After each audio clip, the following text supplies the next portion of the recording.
Section 1.5 is all about transformation of functions. In this particular video, I'll go over all the transformation rules. However, to look at some more graphical examples, please check out the notes on Canvas. The first shift I would like to talk about is vertical shift. This is when the function has a constant adding or subtracting on the outside of the function. So if I have f of x plus c, that means my graph is shifted up c units. If my graph f of x is minus c, then that means the graph shifts down c units.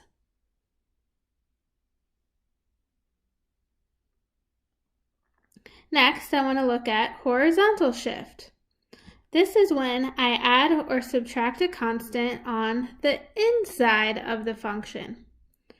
And this one seems a little backwards. When I have f of x minus c, that means it's a shift to the right c units. But if I have f of x plus c, that's actually a shift to the left c units. Next, I want to talk about reflections. This is when you see a negative. If I have negative on the outside of the function, so negative f of x, that means it's a reflection over the x-axis. But if my negative is on the inside of my function, f of negative x, then that means it's a reflection over the y-axis. Next, I want to talk about vertical stretch and compression. This is when I multiply on the outside of the function, so a times f of x. And then there's two possibilities. If a is greater than 1, that means it's a vertical stretch. However, if a is a value between 0 and 1, that means it's a vertical compression.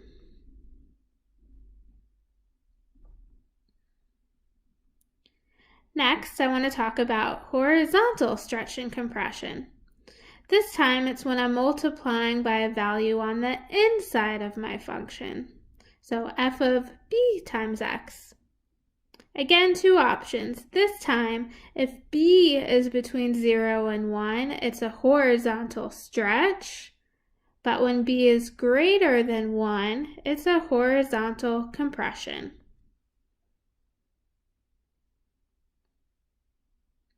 The order in which you graph does indeed matter.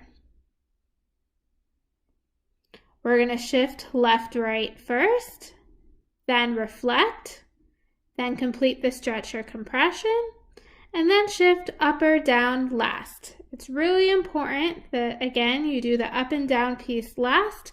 If not, you'll get the shape of a wrong graph. Let's take a look at a couple examples. Describe the transformations of the following function. I have f of x is equal to negative 1/2 times the absolute value of x minus 2 plus 5. Now, when I ask you to describe the transformations, I'm personally not picky in the order in which you write it. However, remember, if you were actually graphing this function, the order you do the transformations does indeed matter. So I'll try to go in the order I just stated a minute ago. So left, right first, I see it's x minus 2 on the inside of the function. So that means it's shifting right 2 units. Next was reflection on the list. I have negative on the outside of my function. So that means it's a reflection over the x-axis. Next, I see it's multiplying by 1/2 on the outside of the function, so that's a vertical stretch or compression. Since the value is 1/2, a fraction, that means it's a vertical compression.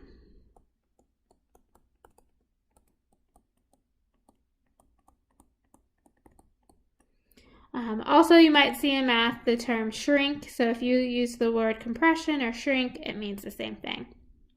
And last but not least, I have a plus 5 on the outside of the function. That means it's a shift up 5 units. And that is it for that problem. Let's do one last example. Let's write an equation for a function that fits the following description. The graph of f of x is equal to the square root of x, also known as your parent function, is reflected over the y-axis and shifted down 5 units.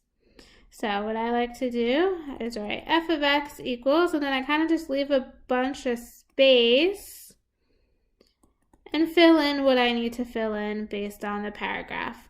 So it's a reflection over the y-axis, which means it's a negative on the inside of my function.